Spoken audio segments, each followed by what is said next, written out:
Salut à tous, bienvenue. Nous sommes ravis de vous retrouver sur studioqualita.com. Alors n'oubliez pas que la valise va bientôt commencer, mais on en parlera tout à l'heure parce que je vois que mon interlocutrice est très étonnée. Oui, la valise a débarqué en Israël. Vous connaissez la valise ? Non. Elle est trop jeune, je pense. La valise, c'est un jeu qui se jouait sur les stations de radio en France, sur RTL notamment. On s'en fout, on fait de la pub à tout le monde, c'est pas grave.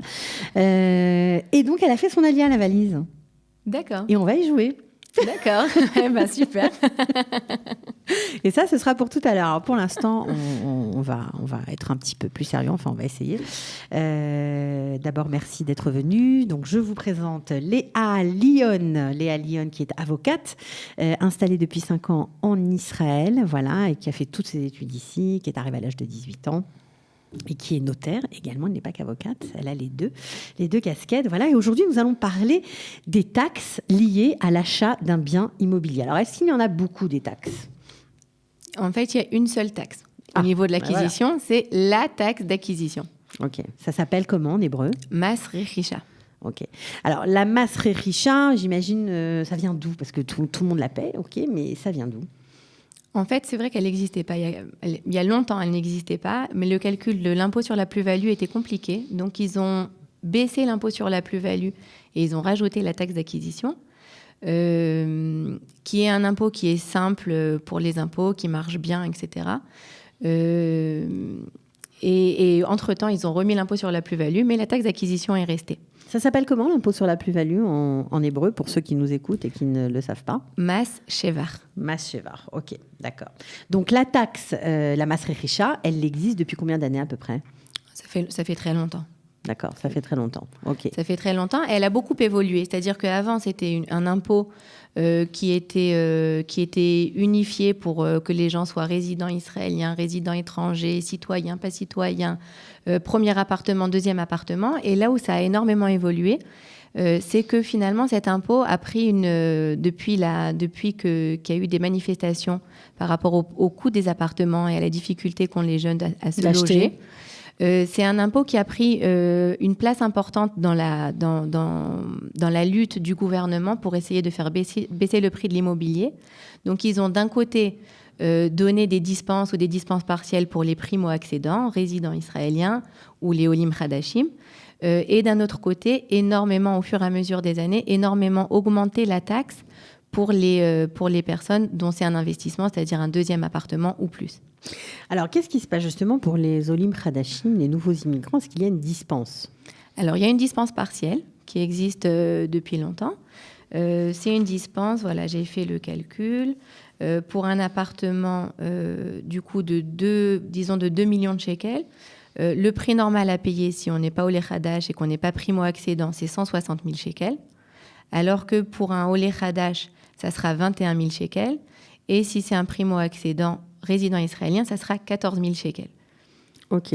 Donc on est considéré Olé Hadash pendant 10 ans, c'est ça, à partir du jour où on est arrivé ou plus ? Non, c'est une autre loi. Est considéré comme Olé Hadash quelqu'un qui a fait son alia dans l'année quelqu'un qui a fait son achat dans l'année qui a précédé son alia ou dans les 7 ans qui ont suivi l'alia. C'est-à-dire qu'un Olé Hadash a 7 ans pour faire son acquisition et bénéficier de la dispense partielle en tant qu'Olé Hadash. C'est encore un autre compte à rebours, on va dire, très différent de celui du ministère de l'Alia et de l'intégration. Donc là, c'est 7 ans. OK.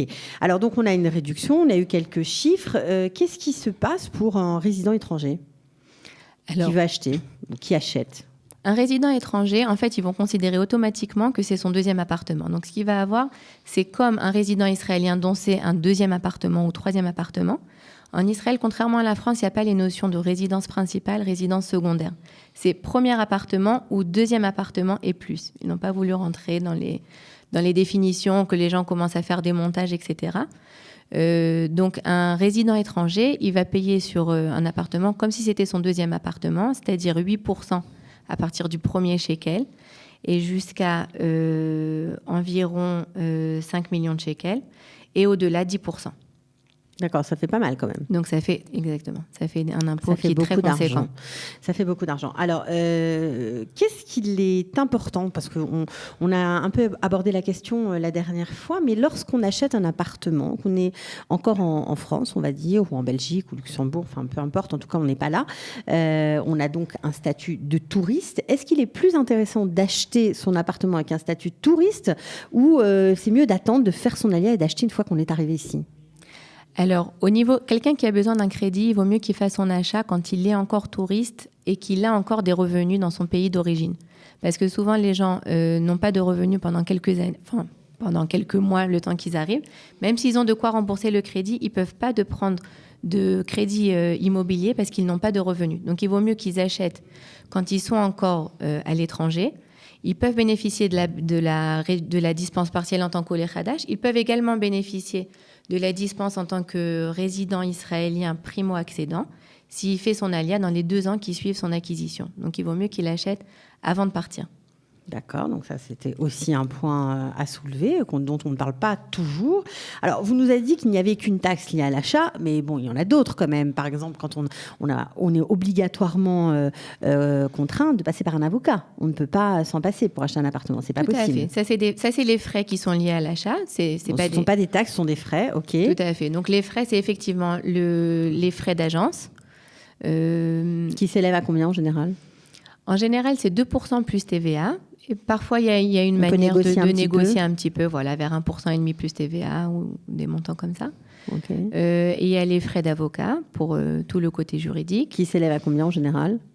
À 1% plus TVA. Après, ça dépend aussi du montant. Ça peut être plus, ça peut être moins. Exactement. Donc, si on est copain avec l'avocat, c'est moins. Voilà. On a des chances alors. Ok. Et parfois, dans les achats sur plan, il y a des frais également de l'avocat du promoteur.